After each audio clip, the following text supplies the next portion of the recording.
Experience hospitality the Northwest way at the Everglades Hotel. Located on the banks of the River Foyle, the Everglades Hotel is just minutes from the centre of Derry, London Derry, with free on-site guest car parking. Whether you're here for a family meal, a big celebration, or simply a peaceful retreat, will make your experience as memorable as the sights in the city. Visit Everglades Hotel Derry for accommodation bookings, the latest menus, live shows and events, and much, much more. See you there. Chrissy, how's John, things? How's retirement treating you? aye, grand, 100%. Happy enough to be entering into the next chapter, so to speak. I suppose what does the next chapter look like for you, Chrissy? I know you're involved in media and stuff, different podcasts and stuff now, and coaching, Aye, obviously. well, probably just the day job first and foremost. I'm obviously full-time in St. Patrick's College, Mahara, the school that I went to also, so just on the road from me. That's the day job, so to speak now. Um, Back playing hurling football for Sleacht Néill again this year, which is a time-consuming enough venture. And then yeah, just bits and pieces around, maybe doing a bit of coaching in the club now and again also, and stuff like that. But not having the demands, Sean, maybe of inter-county is just gives you time just to maybe live more of a normal life, and maybe not being as how should I put it, not being as encapsulated by that bubble of inter-county, which we're all in when we're in it, you know. So from a mental time frame, and just from a mentality point of view, you're a bit more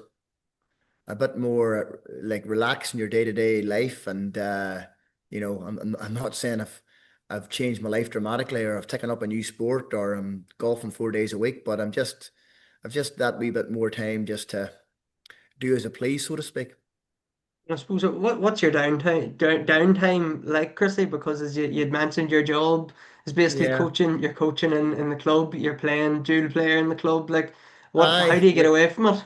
Aye, well, that's the thing. Like it certainly was never going to be a case for me that when I finished up playing in county that it was just going to be a much quieter life. I was acutely aware that it was never going to be a hugely different life. But I just think I'm much more. I'm much more happy, and I'm much more freer, and now my coaching life in the school. I'm much more happier in my club life now, because you don't have the pressures, or you don't have the demands of being an inter-county player, because like for me, and it wasn't a healthy thing. I can concede that was like you went from the minute one game blew up to then thinking about the next game, and struggling to have that separation of never having the foot off the accelerator. So now I don't have that feeling, and that's the beauty of the club campaign is you don't really have to rev up your preparation, or the pressure of the games doesn't hit to a certain time of the year. Whereas it almost feels now at inter-county level you're sort of on it from the 1st of January right through until your year ends. So that's been a welcome addition. I can't deny that. And how do you find the media stuff, Chrissy? Because it's probably keeping you involved, but sort of at a distance. You can be a Aye, bit more freer with it. I enjoy it. I enjoy giving, hopefully, an informed opinion, but hopefully an informed opinion in a respectful and a respectable, logical way. So I enjoy it. I enjoy getting out and meeting people in the crowds, and talking to different bits and people, because at the end of the day, we're all Gaelic people. We're all Gaels, and I it's great, and it's nice to sit back and not have the pressures of the game either, and just watch football. It's been a nice wee addition. And playing, obviously, in terms of football, there's the new rules, Chrissy, that going back into the club football and club level and playing the duel, obviously, as we'd mentioned. How do you find it all going back to club level and the Aye, rules and well, I'll tell everything? you what, going back into club sport with the new rules is a different dynamic now. But I've only played one hurling game now. Picked up a small niggle there in my calf, so um, I'm just enjoying getting back in training again. I'm just enjoying playing for Sleacht Néill, which I've always enjoyed doing, and not having any other distractions. Um, regarding the new rules at club level, I'm enjoying what it's bringing. I'm enjoying a lot of the rules, but like everyone, I suppose we have reservations or certain opinions over some of them, and that's normal. That's healthy. That was always going to be the case, but certainly, certainly a new year for Gaelic football. On the Sleacht Néill story, Chrissy, everybody's well aware of it, I suppose, now in terms of dual clubs. Yous are probably flying out in front of everybody. I know yous have started a ladies team as well, so Yeah, yous are yeah, yeah. promoting all four codes. Yeah, so it's a new year for us, which is great. And not only that, all four codes are under the one club. We're completely the one entity, which is a great way and way we've been for a long, long time. So, yeah, now our girls get to play both codes the same as our boys, which is the right thing, I feel. And from a dual perspective, like we're still very competitive in Derry. Obviously, Glen have been the standard bearers, Newbridge and Upton last year, and were very worthy winners. I didn't get to play hurling last year. I just probably wasn't physically able for it. But our hurlers had a great year, and probably will feel that they've maybe left the game behind them in terms of the Sarsfields game. But getting back to be Ulster champions again was massive, and the lads were brilliant. And I suppose that period, Chrissy, with the footballers and the hurlers, where yous are winning Derry, yous are chasing Ulsters and All Irelands. Like what? That must have obviously a golden period for the club. Like what was that like at the time? Yeah, special times, but like there's no gimmies or guarantees in sport. But with the underage players that we have coming through, Sean, and the current age dynamic of most of our players, there's no reason why we can't at least aspire for that again. But it's one thing saying, it's another thing doing. But that particular time was a magic time, and probably there's a lot of the lads now that the Finn McEldowneys, the Rory O'Minines, the Eamon Cassidy's, Peter McCullough's, the players like that now that are Connor Coyle that are breaking onto our senior team that were once young boys going to watch us in them big games, and that there's magic in that there too. The fact that they were watching me and the likes of Brendan Rodgers and different people play when they were youngsters. So like the culture is really strong in Slaney, and that tradition of wanting to play for Slaney is brilliant too. So what you realize is time moves on, and you have to be really true and honest to your underage structures because it's amazing how quickly those underage players then become your senior stars. That culture you're talking about, Chrissy, like how does a club embrace that, or how do they get that? Well, I'm sure there's been years and years of hard work to sort of get to that Aye. culture. Years and years of hard work, and people maybe confuse culture with wanting things. It's not always the case. Like, for me, like there's different barometers of success, and the biggest barometer of success for Slaney over the years has been for the years when you weren't even in contention of wanting things. Your participation in the club was through the roof. The ambition within the club of making our facilities better, or just trying to become better from a coaching perspective or from a structural perspective or whatever sort of way it was. That was the thing, that it was what was going to serve Slanneil best. And to me, that's always been the lifeblood of what we're about. And that's why people get too caught up with only chasing after systems of teams winning things, because you can win things and have a lot of things not been done right. You just can have a freakish group of players, or you can have massive talent. But now I would concede that by and large, you don't usually win much unless you have things really well done within a club. But the reality is, we can get too caught up with being fascinated at underage level in particular about wanting things rather than being more fascinated with the structure of how you're doing things, and then the transitioning of players that are hopefully going to play underage to come through and be really good senior players. So we haven't everything perfect in Slan, but our transitioning of underage players to come and play senior hurling football and camogie for Slan has been really consistent and really decent over the last probably 15 years. And that dual aspect, Chrissy, it's probably gone at county level at this stage, isn't it? I don't think there's Yeah, and sadly, anybody. Sean, it's becoming almost extinct at club level too. And I take no pride in saying that. We're very fortunate in Slanneil. We're almost debunking that in terms of we're almost the opposite, that there's barely any of our players coming through now to senior hurling and football that aren't playing both. But I look across many clubs in Derry, and there's not certainly the same representation of dual players as there was when I started playing. I look across other counties and yeah, it seems to be the case that a lot of players are picking one or the other. And you can understand that, such as the demands of the game, the demands of training and the time and et cetera. But yeah, at county level it's been extinct for quite a while. And it's amazing then it just trickles down to club level, and I sadly feel in time it'll become there'll not be a huge percentage of dual players across clubs that I can see of. Hopefully I'm wrong. I suppose just your Derry career, Chrissy, like from rags to riches, probably you were there in the dark days, and obviously, more recent times got your hand on a bit of silverware. Like, what was that? If you could sum up your career, I suppose, what was it like? That sort of rags to riches story?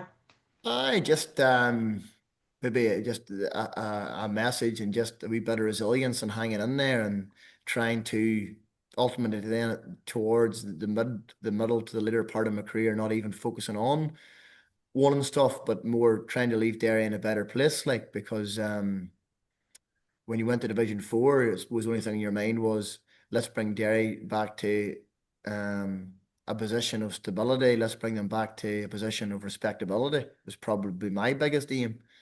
And then things clicked. But when you look back on it logically, it probably wasn't too hard to work out how they clicked. Like the body of work that was done at underage in Derry and the clubs and schools for a large period of time was fantastic. They were getting a lot of underage success. So the law of averages was that Derry were getting a lot of talented players coming through, and it sort of materialized in a bit of senior success. And like I'd have no reservations in saying it. I still believe that Derry have a very, very competitive senior football team at the minute, and will be getting a lot of really quality players added to in the next number of years, and really should be in the mix of being in contention to be one of the teams in consideration to win the All Ireland.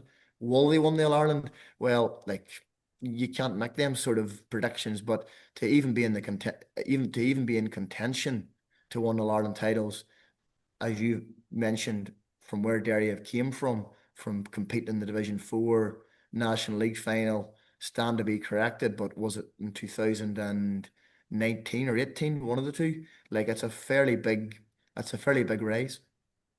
And I suppose just them days in Clonus, Chrissy winning Ulster, like their days that you probably for a long time didn't see them coming, but when they Yeah, as come, I said I'm to you sure you enjoyed before, them. yes, I said before, it wasn't even the radar, Sean. It was about bringing Derry back to a position of respectability and stability, and then suppose you get into bonus territory. But no, they were special days. Captain, the first Ulster title was special, Sean, and it's a picture I have hanging up on my living room wall. That's anytime you're feeling down, you can just glance towards it, and seeing the emotion and the happiness of the Derry people was massive then. But yeah, special days. But I suppose now looking from the outside, you just want Derry to do well, and you want Derry to have more of them days, and hopefully that will be a day that Derry can look back on and say, well, we've achieved that. We want to achieve more of that, but ultimately, can we take the next step also? Was that the best day in terms of county? I'd probably ask you the same about club, but was that the best day for county? It was one of the best days, but there's special days along the way, Sean, that aren't as maybe as high profile. Like a special day for me was the year after that too, was when we got promotion back to Division One, and seeing that cycle complete again was massive, and like, even won the Division One title last year was a very special day. To hold all four league medals is is a special thing. It's topsy turvy, and it's not ideal in some ways. But to hold all four National League medals and to have won all four in Croke Park is nice. But no, look, it'd be really difficult to top that day in Clonus, and getting over the line and being captain was definitely special. And in terms of club, it's probably tougher to single out one day, is it? Tougher. There's many hard days in club too, but I always, when I'm asked this question now, I usually always give it the same response. That is, you know, almost the most special day was one of my first Dairy Football Championship in 2014, because the first always special, and then 2013, the year prior, one of my first Dairy Hurling Championship medal. Like you must remember where Sleacht have came from, and like up until that point, not too many people had either championship medal in Sleacht, and then we went sort of on a bit of a run, but like they were two uniquely special days. I think the first day you achieve them things it's a weight off your shoulders. It's a wave of emotion that is deeply special. And for me, it's the first time you achieve something that is just that. It has something about it. And I suppose you played a lot of different positions. Chrissy had played midfield, Yeah, halfback, yeah, fullback, man marking cornerback. Like yeah. what was your favorite position? My favorite position, and probably hopefully get back to playing this year, Sean, is probably centre halfback. I just, especially at club level, it seems to be my better position. So, look, I roles and positions, I've never thought too much into them. It's, you just sort of want to add value to the team, and when I felt that I was adding value to the team, I honestly didn't care where I played at. But that sort of was my mentality, and that's probably why I was used in host of positions, because you were usually always in a sort of a position where whether you're playing midfield, halfback, fullback, cornerback, whatever it was usually going after trying to nullify another key player for the opposition. So that's been sort of the course of my career. So yeah, it's been a good career, but now hopefully I can give a couple of really good years to Sleacht Néill, because I feel that I owe them that. Man marking element, Chrissy. It's you seem to really relish that, like going up against the opposition's best player, one of the Aye, best players in the county or in the yeah. country sometimes. Yeah, that's been even the hallmarks of my underage career is probably the same thing, and then trying to play off them, I suppose, when I was really in really good form. But it's a massive responsibility, and it's something that when you come off the pitch, you're going, I really pushed myself against the best. And when I look back the across my career now, I go, Jesus, there wasn't too many days I went out there where I didn't. I wasn't at least entrusted to go and try and nullify the opposition's best player, and to have that trust by the management and your teammates is a big thing for me. Um, but Sean, I'll not pull any punches. I'm glad it's somebody else's problem now. And I suppose it's an unfair one here, Chrissy. But who was the toughest you marked? I know like I, I Clifford think and I think Diarmuid Connolly. I think Clifford will go down as the best Gaelic footballer of all time. He probably met me at a time of my career where I wasn't at my absolute best, and he's probably at his peak. But to me, he just, even with looking at him now, he's got size, pace, intelligence, composure, ambition. He's just, to me, he's a full package. And I think honestly he'll go down as the best player of all time, and he's my toughest opponent. I think at any stage I would have met him, he'd been my toughest opponent, and like that's the ultimate compliment I can give to him, is because I probably came up against the vast majority of them, but he was just that wee bit more special. And um, I think the history will see that he is probably the most special Gaelic footballer we've ever seen, and probably will ever see. Chrissy, I'll leave you with this impossible one. But who's going to win the All Ireland? It just seems to change week by week. That's an impossible one, Sean. I think today, of living in the present moment, I think the boys in the green and gold, Kerry, they're quietly going under the radar. They've won the National League. They're just trundling along nicely. Um, I think it would be also fair to say that the team that probably beats Kerry will probably win the All Ireland. If it's not Kerry, obviously. Um, a worthy shout out to Armagh, whose resilience never ceases to amaze me. Um, but yeah, Donegal are going to be a shout too. But as you've already sort of hinted at, it's a very difficult question, because there's a pack there at the minute of 5 or 6, and on any given day, they could turn each other over, couldn't they? Yeah, it's an impossible one, Chrissy, and that was just a nice wee one to finish on to throw at you and see your 100%. thoughts. So Pleasure, brilliant to Sean. hear from you. Thanks for Appreciate your it. time, Chrissy. See ya. Bye bye. Experience hospitality the Northwest way at the Everglades Hotel. Located on the banks of the River Foyle, the Everglades Hotel is just minutes from the centre of Derry, London Derry, with free on-site guest car parking. Whether you're here for a family meal, a big celebration, or simply a peaceful retreat, we'll make your experience as memorable as the sights in the city. Visit Everglades Hotel Derry for accommodation bookings, the latest menus, live shows and events, and much, much more. See you there.